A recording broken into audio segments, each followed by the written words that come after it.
You don't belong in first class. Go back to where you came from." Those were the last words Beatrice, the head flight attendant of Regal Horizon Airlines, sneered before ripping up a valid ticket right in a passenger's face. She thought she was putting a hood rat in her place. She thought her uniform gave her the power of a god. But Beatrice didn't know two things. First, that passenger wasn't just a girl in a hoodie. She was Maya Sterling. And second, Maya's father didn't just buy the ticket he bought the entire airline that morning.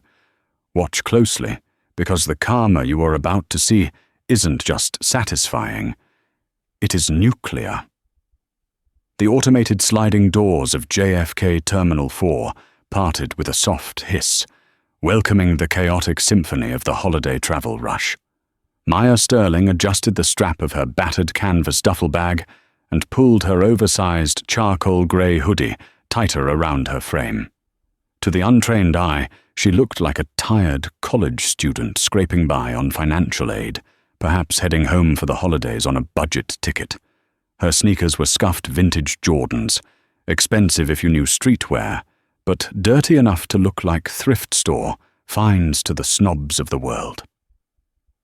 Maya checked her phone. A text from her father, Harrison Sterling, lit up the screen. "Boarding starts in 20. The acquisition closed an hour ago. Try not to fire anyone before you land, sweetheart." Maya suppressed a smirk. Harrison Sterling was a titan of industry, a man who moved markets with a whisper. He had just acquired Regal Horizon Airlines, a legacy carrier that had been suffering from plummeting customer satisfaction scores and aging infrastructure. Maya, holding an MBA from Wharton and a reputation for ruthless efficiency in the hospitality sector, was his secret weapon. She wasn't just traveling to London for a vacation. She was conducting a ghost audit. No one on the ground knew who she was. She made her way toward gate B32. The line for economy wound back like a serpent, filled with exhausted families and anxious travelers checking their watches. The priority lane, marked by a plush red carpet and velvet ropes, was empty save for 2 staff members standing guard like sentries at a palace. One was a younger woman, looking nervous and checking the computer screen rapidly. The other was Beatrice. Beatrice looked less like a gate agent and more like a vulture in polyester. Her uniform was tailored a little too tightly, her lipstick a shade of red that bordered on aggressive, and her name tag, Beatrice, Senior Purser, glinted under the fluorescent lights.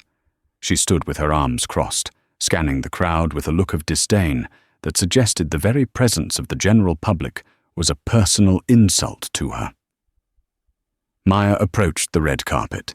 She had a digital boarding pass for Sat 1A, the owner's suite, effectively. As she stepped onto the plush carpet, Beatrice's head snapped toward her. The look wasn't just dismissive, it was predatory. "Excuse me." Beatrice's voice cut through the ambient noise, sharp and nasal. "The restrooms are back toward the food court. You can't loiter here." Maya paused, blinking.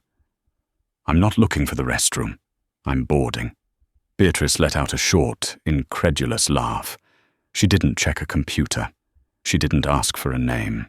She just looked Maya up and down, at the messy bun of curly hair, the dark skin free of makeup, the oversized hoodie.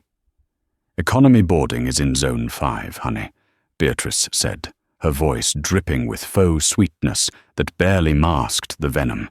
"That line is over there, behind the pillar, way back." "I know where economy is," Maya said, her voice calm, leveled. "But I'm not flying economy. I'm priority." Maya took another step forward.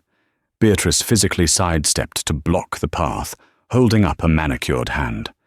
"Read the sign," Beatrice snapped, dropping the act. "This is for first class, business elite, and global services members. It's not for whatever this is." She gestured vaguely at Maya's entire existence. "We have a dress code for the front of the plane, and homeless chic isn't on it."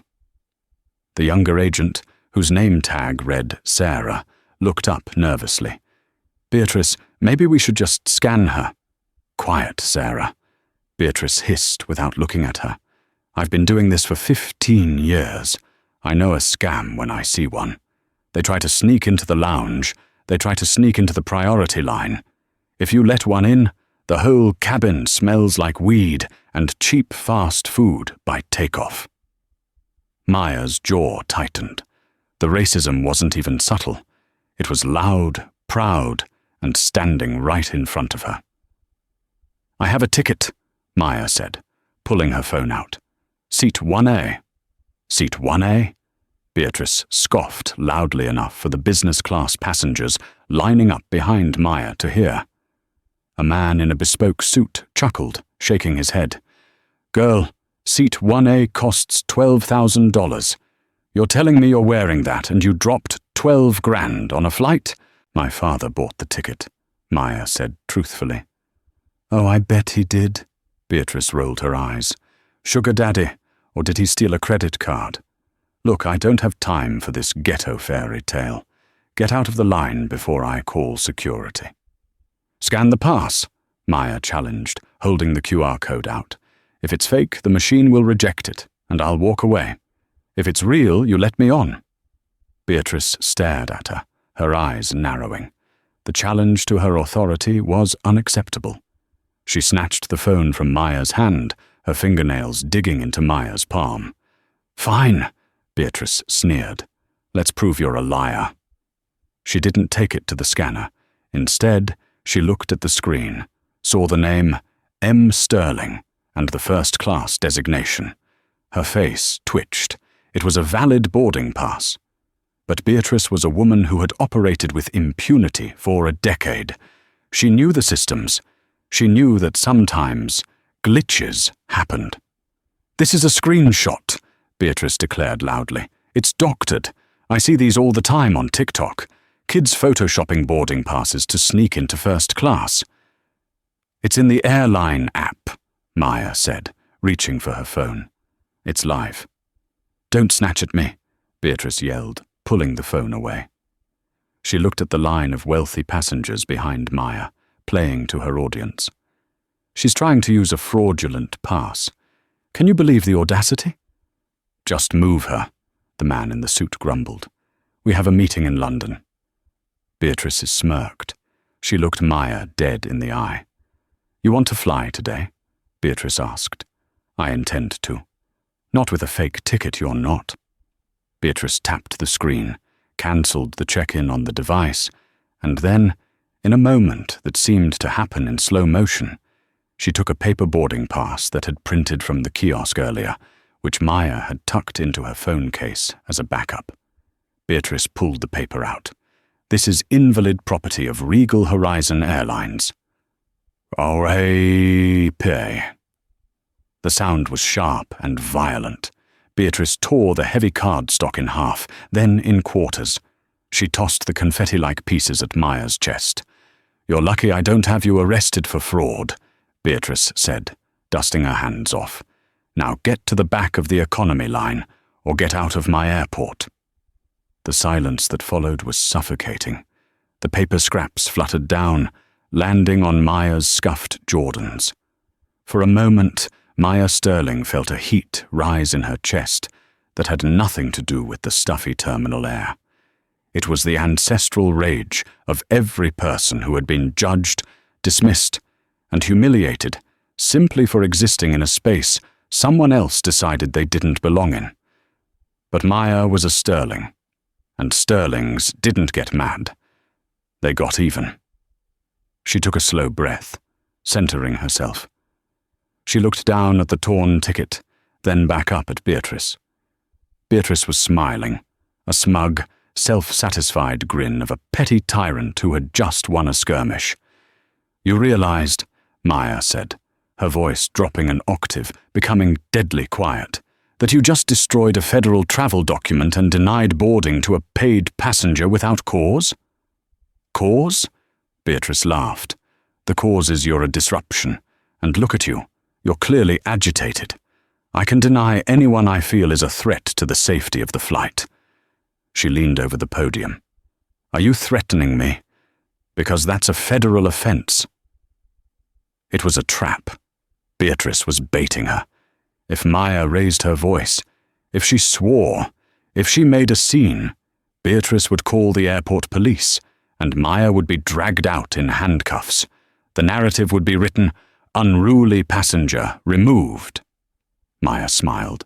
It was a cold, sharp thing.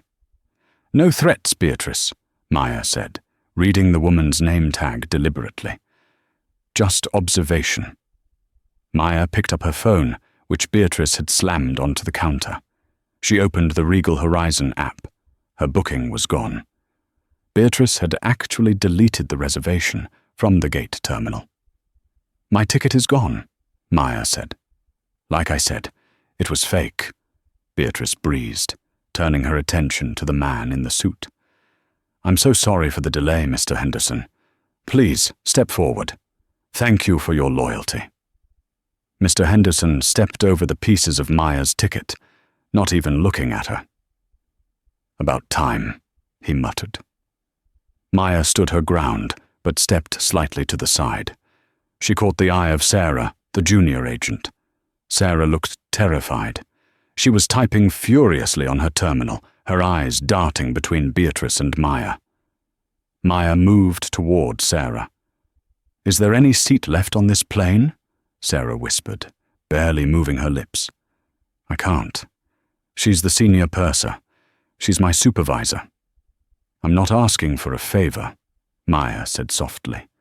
"I'm asking for a seat. Any seat. I need to be on this flight." Sarah looked at Beatrice, who was busy fawning over a platinum member. Sarah's fingers flew across the keyboard. "There's one. Seat 42E, middle seat, last row, right by the lavatories. It's a standby seat, usually reserved for crew, but it's open." "I'll take it," Maya said. "How much?" "It looks like your original ticket value is still in the system as a credit, even though she cancelled the reservation," Sarah murmured, confused. "I can just apply it. It's a massive downgrade, though. You'd be losing thousands of dollars." "Apply it," Maya said. "Print the boarding pass, quickly." Sarah hit a button. The printer whirred. She handed Maya a slip of flimsy thermal paper. "Maya Sterling. Seat 42E. "Thank you, Sarah," Maya said. "You have no idea how much I appreciate you doing your job." Maya took the ticket and joined the end of the economy line. She watched as Beatrice processed the priority passengers. Beatrice laughed, joked, and offered warm towels to the people she deemed worthy. As the economy line finally began to move, Maya approached the podium again. Beatrice was busy rearranging stowage tags. When she saw Maya, her eyes bugged out. "I thought I told you to leave," Beatrice barked. Maya held up the new boarding pass. "Seat 42E, economy, zone 5. Unless you're going to tell me this one is fake too."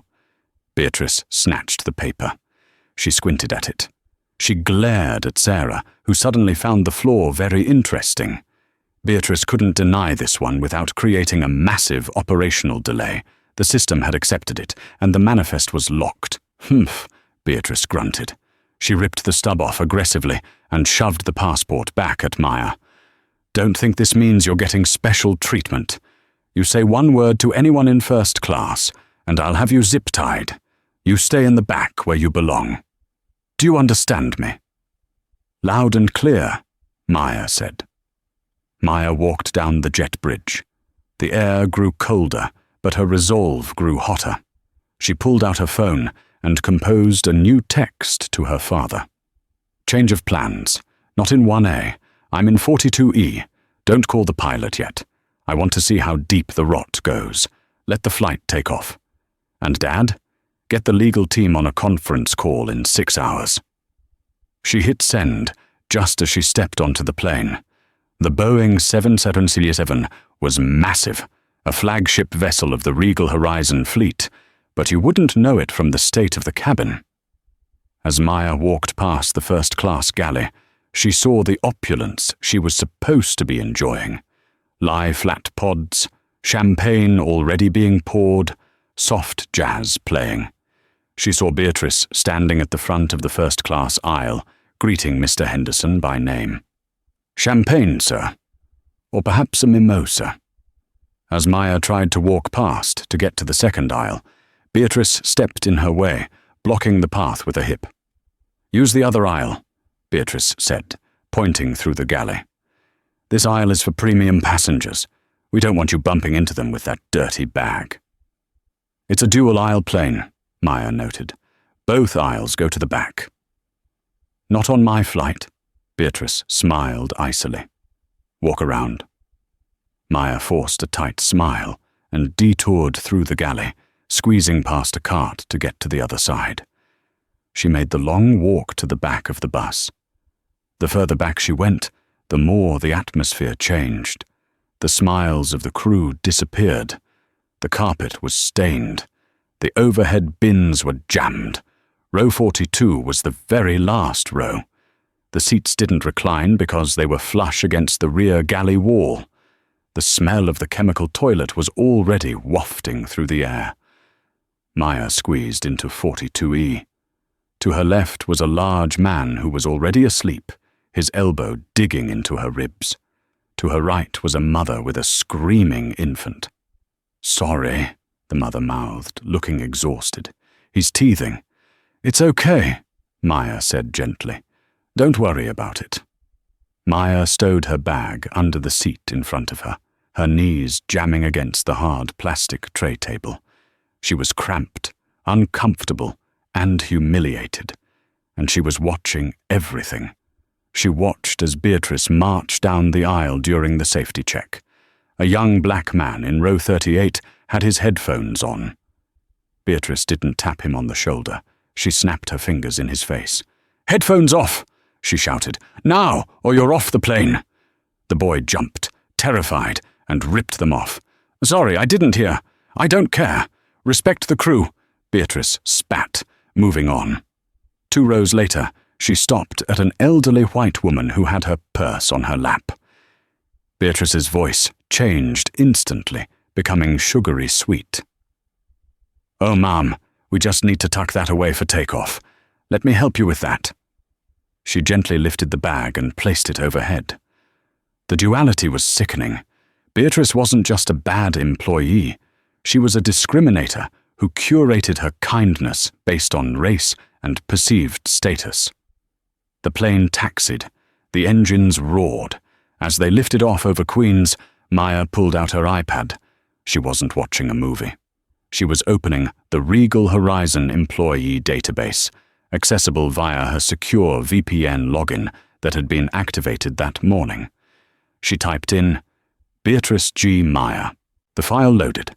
Years of service, 14. Complaints, last 24 months, 47. Nature of complaints, rudeness, racial bias, aggressive behavior. Status, resolved, no action taken. 47 complaints, Maya whispered to herself. "Did you say something?" the mother next to her asked, bouncing the baby. "I said," Maya turned to her eyes blazing with a strange intensity, "that things are going to change. Very soon." The seatbelt sign dinged off. Maya stood up. She needed to use the restroom, but also she wanted to test the waters one last time. She walked toward the rear galley. 2 flight attendants were back there, gossiping. One was Sarah, the nice agent from the gate, who looked miserable. The other was a guy named Chad. "Beatrice is on a warpath today," Chad said, pouring coffee. "She shredded some girl's ticket at the gate?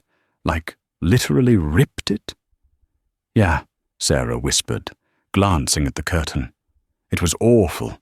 The girl was so calm, though. It was creepy." Maya stepped into the galley light. Sarah jumped. "Oh, hi," Sarah said, flushing. "Can I get you some water?" "Water would be great," Maya said. "And maybe you can tell me something. Does Beatrice always treat people like that? Or is it just a special occasion?" Chad looked around nervously. Look, miss, we can't talk about crew members with passengers. It's policy.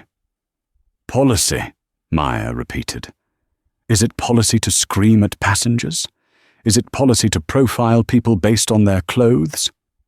Before Chad could answer, the curtain from the first-class cabin whipped open. Beatrice stormed down the entire length of the plane. She had spotted Maya standing up. "You!" Beatrice pointed a finger like a weapon. "Sit down. Now." "The seatbelt sign is off," Maya said. "I'm stretching my legs and waiting for the restroom." "The restrooms in the back are for economy," Beatrice said. "But right now, the captain has requested clear aisles. You are a security risk." "A security risk?" Maya laughed, a dry, humorless sound. "Standing in the galley is a security risk? You're arguing with a flight crew member." Beatrice stepped into Maya's personal space. "That is a federal offense. I can have you restrained. Do you want to spend the next 6 hours duct-taped to your seat?" Maya looked at Beatrice. She saw the fear behind the bully's eyes. Beatrice knew she had gone too far at the gate, and now she was doubling down to assert dominance, hoping to scare Maya into silence. "You really enjoy this, don't you?" Maya asked softly. "The power." "I am the authority on this aircraft when the cockpit door is closed," Beatrice sneered. "Now sit down, or I swear to God I will divert this plane and have you thrown in jail in Nova Scotia." Maya held her gaze for 3 seconds. Then she nodded slowly. "Okay," Maya said. "I'll sit." She turned and went back to seat 42E. She sat down, buckled her belt, and pulled out her phone. She connected to the onboard Wi-Fi, which cost $25, a fee she noted she would be removing from the airline immediately. She opened iMessage. "To Harrison Sterling, Dad. Okay, I've seen enough. She just threatened to divert the plane because I stood up. She has 47 complaints on file, and management buried them. It's time. Call the cockpit. Code 0. 3 dots bubbled on the screen instantly. From Harrison Sterling, Dad. Code 0 initiated. Captain is on the satellite line now. Watch the show, baby girl." Captain James Anderson was a man of routine. He had flown the New York to London route for 12 years, and he treated his cockpit like a sanctuary. He was sipping lukewarm coffee and monitoring the steady hum of the Rolls-Royce Trent engines when the SATCOM phone, the dedicated satellite line reserved for high-level company emergencies, lit up with a piercing, strobe-like red flash. He exchanged a worried glance with his co-pilot, a younger man named David. "System failure?" David asked, his hands hovering over the instrument panel. "No," Anderson said, frowning. "It's an external call. Priority 1. Anderson picked up the receiver. "Regal Flight 909, Captain Anderson speaking." The voice on the other end was not air traffic control. It was deep, gravelly, and commanded instant silence. "Captain Anderson, this is Harrison Sterling." Anderson nearly dropped the receiver. The news had broken that morning on CNN. Sterling Holdings had acquired the airline in a hostile takeover. Harrison Sterling was now technically the man who signed Anderson's paychecks. "Mr. Sterling," Anderson stammered, sitting up straighter in his seat. "This is an honor, sir.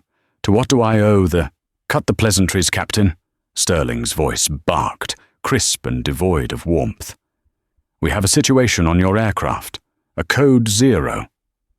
Anderson's blood ran cold. Code 0 was old airline slang for a hijacking or a critical security threat on board. "Sir, I can lock down the cockpit immediately. Is there a terrorist threat?" "Worse," Sterling said. "There is a failure of leadership in your cabin. My daughter is on your flight." Anderson blinked.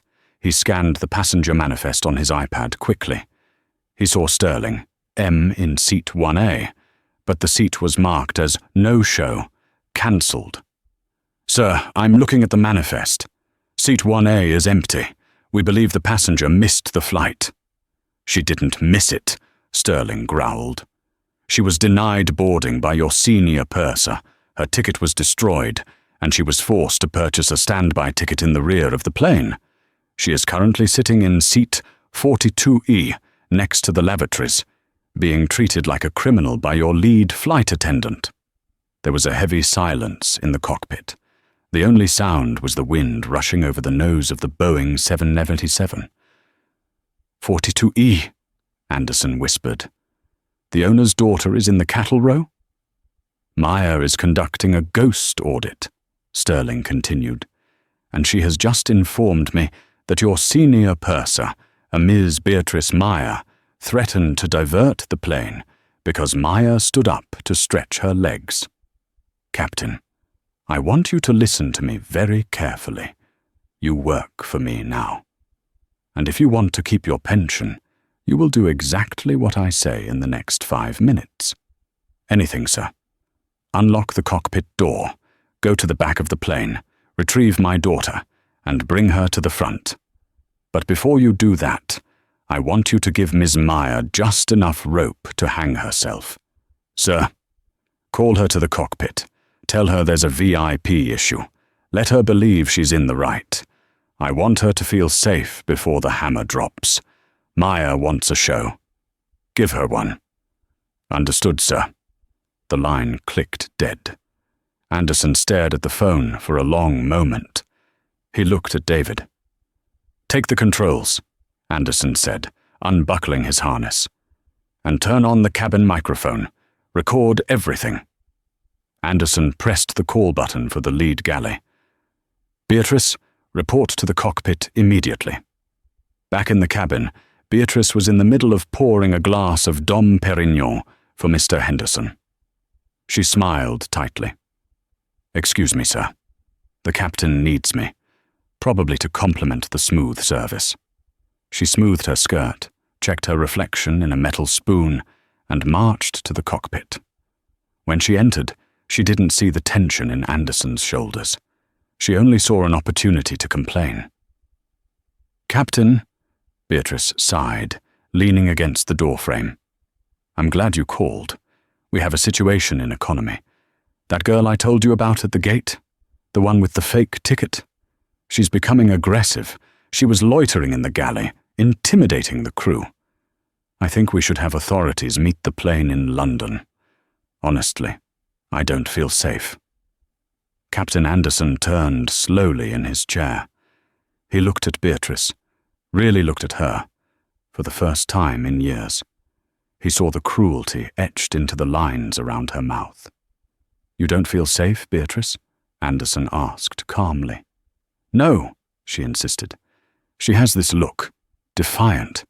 She's clearly on drugs or something. I moved her to the back to protect the premium passengers, but she's a ticking time bomb. Anderson nodded slowly. I see. Well, we certainly can't have a security risk on board. Beatrice, I want you to go back there and make sure she stays in her seat. Be firm. We're about to hit some turbulence. Beatrice beamed. It was permission to be a tyrant. Understood, Captain. I'll handle it. She turned to leave, but Anderson spoke again. Oh, and Beatrice, make sure everyone in the cabin is awake. I'll be making a special announcement shortly regarding a change in our VIP status. Of course, Beatrice said, thinking the announcement was about Mr. Henderson or perhaps a commendation for herself. I'll wake them up. Beatrice exited the cockpit, feeling invincible. She marched down the aisle, past business class, past the first section of economy, all the way to row 42. Maya was reading a book on her iPad. She didn't look up as Beatrice loomed over her. You, Beatrice hissed. Maya looked up slowly. Yes? The captain knows about your behavior. Beatrice lied, her voice loud enough for the surrounding rows to hear. He's monitoring you. One wrong move, one toe out of line, and we are turning this plane around, and you will be billed for the fuel. Do you hear me? You are costing these people time and money. The mother next to Maya looked terrified. Please, she whispered to Beatrice. "She hasn't done anything. She's just reading." "Mind your business, Mom," Beatrice snapped at the mother. "You don't know the type of person you're sitting next to. They are manipulative." Maya closed her iPad cover with a soft click. "The type of person," Maya repeated. "Beatrice, you have used that phrase 3 times today. Be specific. What type of person am I?" "The type that doesn't belong," Beatrice sneered. "Now put your tray table up. I don't want you eating. We're saving the meals for paying customers." "I paid," Maya said. "Twice, actually." "Garbage doesn't pay," Beatrice muttered, turning her back. Just then, the PA system crackled to life. But it wasn't the usual automated chime. It was the captain's voice, booming and serious. "Ladies and gentlemen, this is Captain Anderson from the flight deck. I ask for your full attention. We have a unique situation on board today. We have recently been informed that the new owner of Regal Horizon Airlines is on this flight." Beatrice froze in the aisle. A murmur went through the cabin. Mr. Henderson in 2A sat up straighter, adjusting his tie. Beatrice smiled widely. "The owner? It must be Mr. Henderson, or someone in first class I haven't noticed. This is my chance. However," the captain's voice continued, turning colder, "it has come to my attention that due to a clerical error and a gross violation of protocol by our cabin staff, the owner was denied her rightful seat." Beatrice's smile faltered. "Her. She was harassed at the gate, her ticket was destroyed, and she was forced to sit in the rear of the aircraft." Beatrice's blood turned to ice. She slowly turned her head to look at row 42. Maya Sterling was unbuckling her seatbelt. "I am coming back there personally to rectify this mistake," the captain said, "and to offer my sincerest apologies to Ms. Maya Sterling." The cabin was silent. You could hear a pin drop on the carpeted floor. Every head in the economy section turned toward the back of the plane. Beatrice stood paralyzed in the aisle, her face draining of color until she looked like a wax figure. She stared at Maya, who was now standing up in the cramped space of row 42. Maya didn't look angry anymore. She looked regal. She pulled her hoodie off, revealing a simple black t-shirt underneath, but the way she carried herself made it look like couture. The curtain at the front of the economy cabin whipped open. Captain Anderson, wearing his hat and full uniform with 4 gold stripes on his epaulets, marched down the aisle. He walked with a purpose that terrified the crew. He ignored the passengers asking questions. He walked straight past the confused flight attendants in the middle galley. He stopped 3 feet from Beatrice. He didn't even look at her. He looked past her, directly at Maya. "Ms. Sterling," Captain Anderson said, his voice shaking slightly. He removed his hat and tucked it under his arm, a gesture of extreme respect. "On behalf of the flight deck and the entire airline, I am humiliated by the treatment you have received today." Maya stepped out into the aisle. She stood toe-to-toe with Beatrice, who was trembling. "Thank you, Captain," Maya said, her voice clear and projecting. "I know this isn't your fault, but we have a problem." "We do," Anderson agreed. "Please allow me to escort you to your seat. 1A has been prepared for you." Beatrice finally found her voice. It was a high, strangled squeak. "Captain, wait. There's a mistake. This girl? This is the hood rat from the gate. She's a scammer. She probably hacked the system. You can't believe her." Captain Anderson turned to Beatrice. His face was a mask of fury. "Ms. Maya," Anderson said, his voice dropping to a dangerous growl, "you are relieved of duty, effective immediately." "Relieved?" Beatrice shrieked. "I am the senior purser. You can't relieve me. I run this cabin. She's lying. Look at her clothes. Look at her hair." Beatrice pointed a shaking finger at Maya. "She is trash. She doesn't belong in first class. She belongs in a cage.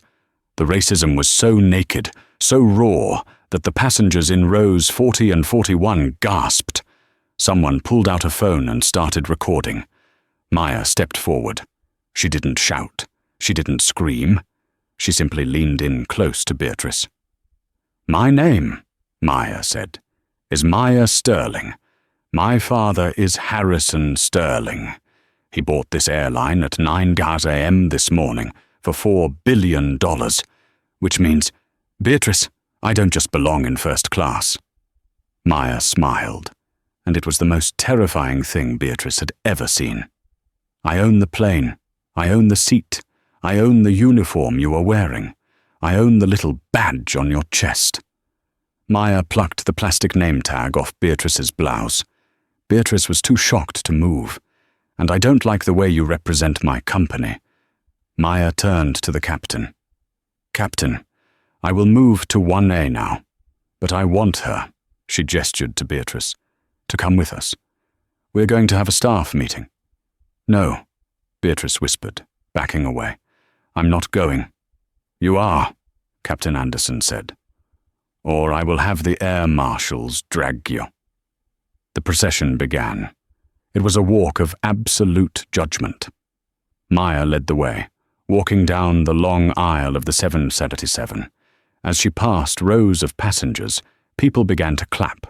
It started with the mother in row 42, then the guy with the headphones in 38, and soon the entire economy cabin was applauding. They had all seen Beatrice's tyranny. They were watching a dictator fall.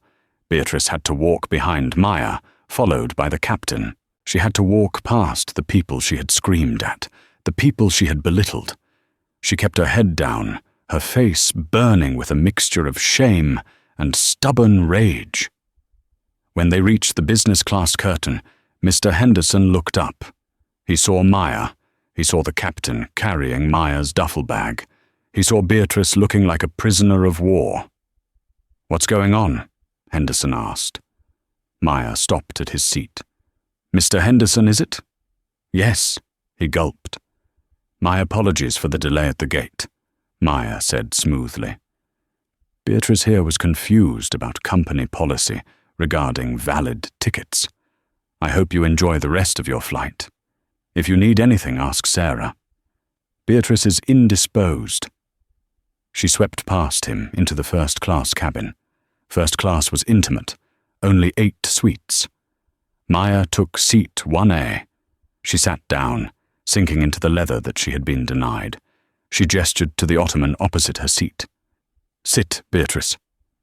Beatrice stood in the aisle, shaking. "I will not. I am a senior crew member. I demand my union representative." "You can stand then," Maya said, opening her laptop. She didn't connect to the Wi-Fi.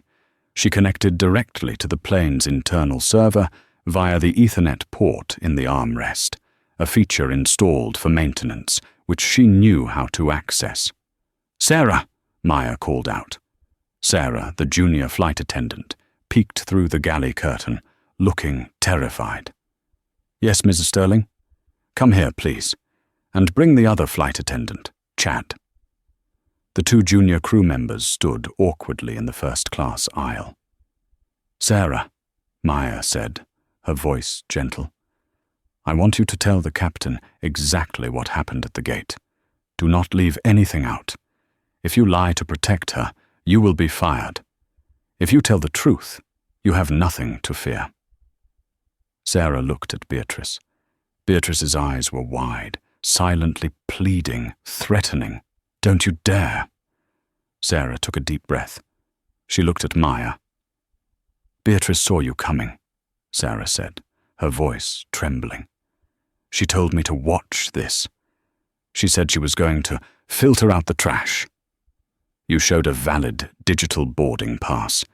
Beatrice cancelled it on the terminal manually. Then, when you showed the paper back up, she ripped it up. She called you derogatory names.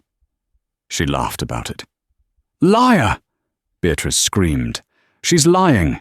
She's jealous because I'm the senior purser." And on the plane? Maya asked, ignoring the outburst. Chad stepped forward. She told us not to serve row 42. She said to let you rot back there. And she bragged about it. She said she was teaching you a lesson about social hierarchy. Maya turned the laptop screen toward Beatrice. It displayed a grid of data. Beatrice G. Maya read. Complaint. 8722. Purser called my autistic son a nuisance and threatened to kick us off. Complaint. NAB 44SINO1. Purser refused to serve my wife because she didn't speak English well. Complaint. NAVRA 5022. Purser threw my carry-on bag. Maya scrolled. The list went on and on. Do you know why these complaints never got you fired, Beatrice? Maya asked. Beatrice remained silent, breathing heavily. Because the previous management didn't care about customer service. They only cared about on-time departures. You were efficient. You were a bully. But you got the planes out on time. But I don't care about on-time departures if my passengers are being abused. Maya stood up again. The space in the cabin felt electrically charged. You profiled me, Maya said softly. You looked at my skin, my hair, and my clothes, and you decided I was worth less than the paper my ticket was printed on. You destroyed federal property. You denied me service, and you tried to humiliate me. I was doing my job, Beatrice finally snapped, tears of rage streaming down her face. I keep this airline safe. I keep the riffraff out. You think you're better than me just because your daddy bought the company? You're a spoiled brat. I have worked for 15 years. I deserve respect. Respect is earned, Maya said, and you have spent 15 years spending yours. You are a liability, Beatrice. A hateful, prejudiced liability. Maya turned to the captain. Captain Anderson, is there a protocol for a crew member who becomes hostile and disruptive to the safety of the flight? Anderson nodded grimly. There is. Is Beatrice Maya currently fit to perform her safety duties?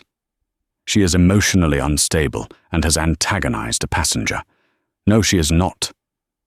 Then restrain her, Maya commanded. What? Beatrice gasped. You threatened to zip-tie me, Maya reminded her. You threatened to have me arrested. You threatened to divert the plane.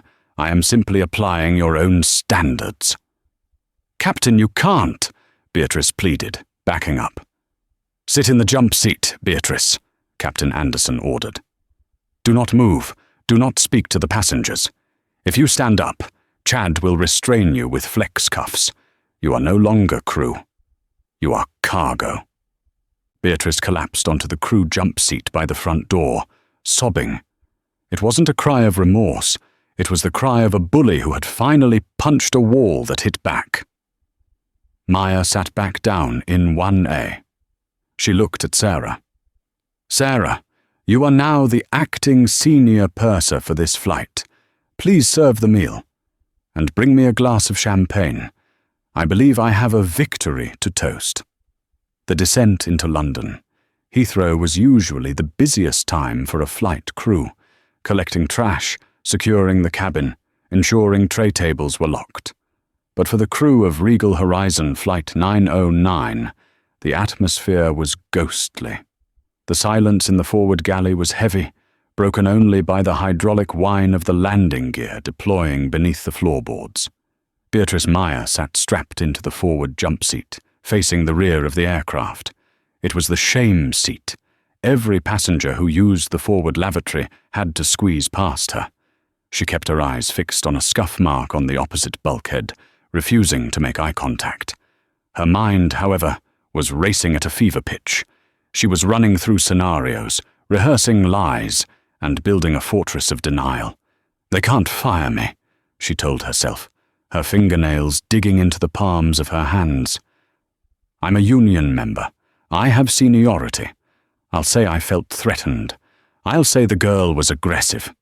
It's my word against hers. She glanced across the galley at Sarah. The junior flight attendant was working efficiently, checking the latches on the beverage carts. "Sarah," Beatrice hissed, her voice low and desperate. "When we land, I need you to back me up. If you tell them she was hostile, I can make sure you get the Christmas route schedule you wanted." Sarah paused. She looked at Beatrice with a mixture of pity and resolve that Beatrice had never seen in the younger woman before. "I've already written my statement, Beatrice," Sarah said softly. "I wrote it on the iPad. It's locked in the captain's digital log." "You did what?" Beatrice's eyes widened. "You traitor. After everything I taught you." "You taught me how to be cruel," Sarah replied, turning away to strap herself into her own jump seat.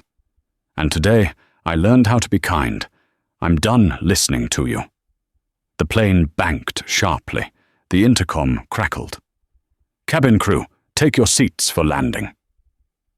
The touchdown was smooth, but to Beatrice, the rumble of the tires felt like the gavel of a judge slamming down. As the massive Boeing 777 taxied off the runway, the usual post-flight music didn't play. There was no cheerful "Welcome to London" announcement. Instead, Captain Anderson's voice came over the PA system, grave and commanding. "Ladies and gentlemen, welcome to London Heathrow. Please remain seated with your seatbelts fastened. We have been instructed by airport authorities to hold the aircraft at the gate.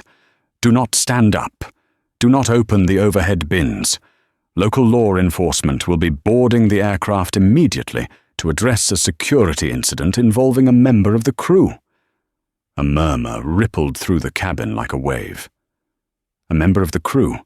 Usually, it was a passenger who got arrested. Beatrice felt the blood drain from her face. She felt nauseous. The plane came to a halt at the jet bridge. The seatbelt sign remained illuminated. The engine spooled down, dying into an eerie silence. For 3 agonizing minutes, nothing happened. The tension in the air was thick enough to choke on. Beatrice stared at the reinforced cockpit door, praying it would open and the captain would tell her this was all just a severe reprimand. Instead, the main cabin door, L1, was opened from the outside. The cool, damp London air rushed in, swirling with the scent of jet fuel. Standing on the jet bridge were not the usual cleaners or gate agents. There were 4 individuals. 2 were officers of the Metropolitan Police, their high-visibility yellow jackets stark against the grey metal of the bridge. Flanking them was a man in a sharp navy suit holding a clipboard, and a woman with a distinct immigration enforcement badge on a lanyard. The man in the suit stepped onto the plane first. He didn't look at the passengers. He looked straight at the jump seat. "Beatrice G. Meyer?" he asked. His voice was devoid of emotion. Beatrice's hands trembled so violently she couldn't undo her harness buckle. Yes, that's me. I am Inspector Clark with the Aviation Policing Command," the man said. "I am placing you under detention for suspicion of interference with the performance of a flight crew member, destruction of a passenger's federal travel documents, and falsifying a flight manifest." "Falsifying?" Beatrice squeaked. "I just deleted a booking. It was a glitch. Deleting a valid passenger from a manifest to deny them carriage based on discrimination is a violation of the International Civil Aviation Organization protocols and UK transport laws," Inspector Clark stated. "You are also being cited for creating a hostile environment on board a commercial vessel." One of the uniformed officers stepped forward with a pair of handcuffs. "Please stand up and place your hands behind your back," the officer said. "No," Beatrice gasped, tears finally spilling over. "You can't do this. I'm the senior purser. Captain Anderson." The cockpit door opened. Captain Anderson stepped out. He held his cap in his hand. He looked at Beatrice, who was now being pulled from her seat by the officers. "Captain, tell them," Beatrice screamed. "Tell them I was protecting the plane." Anderson looked at her with cold, tired eyes. "You were protecting your own ego, Beatrice. I have signed the affidavit. You are no longer welcome on my aircraft." The click of the handcuffs locking around Beatrice's wrists was a sharp, metallic sound that echoed in the quiet first-class cabin. From seat 1A, Maya Sterling stood up. She hadn't rushed. She had waited until the cuffs were on. She picked up her battered canvas duffel bag and stepped into the galley, blocking the exit path for a brief moment. Beatrice looked up at Maya. The older woman's face was a ruin of mascara and snot, her perfect bun unraveling.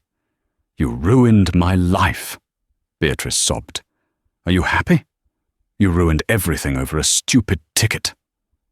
Maya looked down at her, her expression unreadable. It wasn't gloating, it was pity. "You don't get it, do you?" Maya said, her voice calm but projecting enough for the business class passengers to hear. "I didn't ruin your life, Beatrice. You ruined it every time you treated a passenger like garbage. You ruined it every time you looked down on someone because of their clothes or their skin color. I just turned on the lights." Maya leaned in closer. "My father bought this airline to fix it, and the first step in renovation is taking out the trash." Maya stepped aside. "Officers, take her away."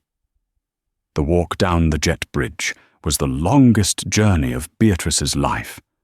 As she was escorted out, the passengers in business class craned their necks. Mr. Henderson, the man in the suit who had laughed at Maya earlier, turned pale as he watched the senior purser being led away in cuffs. Maya followed them out, but stopped at the door. She turned back to the cabin. "Sarah," she called out. Sarah hurried to the front, looking flustered. "Yes, Miss Sterling?" "The return flight to New York is in 24 hours, Maya said. "You will be the acting senior purser on that flight. I've already emailed the scheduling department. Use that time to reset the culture of this crew. Treat everyone in row 42 the same way you treat the people in row 1. Can you do that?" Sarah straightened her posture, a new confidence blooming in her chest. "Yes, Mum, I can, I will." "Good. Oh, and Sarah?" Maya smiled, a genuine warm smile. "Upgrade that mother with the baby to business class for the return leg, on my tab." Maya walked off the plane. Inside the terminal, the air felt fresher. She walked past the line of passengers waiting for the next flight, people of all races, backgrounds and styles. She saw a young girl in a hoodie listening to music, and she smiled. As she reached the VIP exit, she saw Mr. Henderson hurrying to catch up with her. He looked nervous, clutching his briefcase. Miss Sterling, please, a moment," he panted. Maya stopped and turned. "Yes, Mr. Henderson. I just wanted to say," he stammered, wiping sweat from his forehead. "I had no idea who you were. If I had known—" "That's the problem, Mr. Henderson," Maya cut him off. "You shouldn't need to know who I am to treat me with basic human decency. You laughed when she ripped my ticket. You were complicit." Henderson looked at his shoes, ashamed. "My father values his business partners," Maya said, her tone icy. "But I value integrity. We'll be reviewing our corporate contracts next week. I suggest you spend that time thinking about how you treat the people standing behind you in line." She turned on her heel and walked through the sliding doors to the waiting black SUV. Once inside the plush leather interior of the car, the adrenaline finally began to fade, replaced by a deep sense of satisfaction. She pulled out her phone. She opened the chat with her father. "To Harrison Sterling, Dad. Landed. Beatrice has been arrested for fraud and violation of the Carriage Act. The police have the footage. Sarah has been promoted. The rest of the crew is shaken, but they'll fall in line." The typing bubble appeared instantly. From Harrison Sterling, Dad. "Good work, CEO. The press release is going out now. New management, new era. I'm proud of you. Dinner at the Shard." Maya looked out the window as the London skyline came into view. She typed back one last message. Make it somewhere casual. I'm wearing a hoodie. She locked her phone, sat back, and watched the city pass by, knowing that somewhere in a holding cell at Heathrow, Beatrice Meyer was realizing that in the new world of Regal Horizon Airlines, the only thing that mattered was how you treated people. Beatrice spent 15 years thinking her uniform was a shield that protected her from consequences. She thought she could judge the world from 35,000 feet. But she forgot the most important rule of gravity. What goes up must come down. And when you treat people like dirt, you eventually get buried in it. Maya Sterling didn't just buy an airline. She bought justice for every person who has ever been judged by their appearance. If this story gave you that sweet sense of satisfaction, hit that like button. It helps the channel more than you know. Do you think Beatrice deserved to be arrested, or was firing her enough? Let me know in the comments below.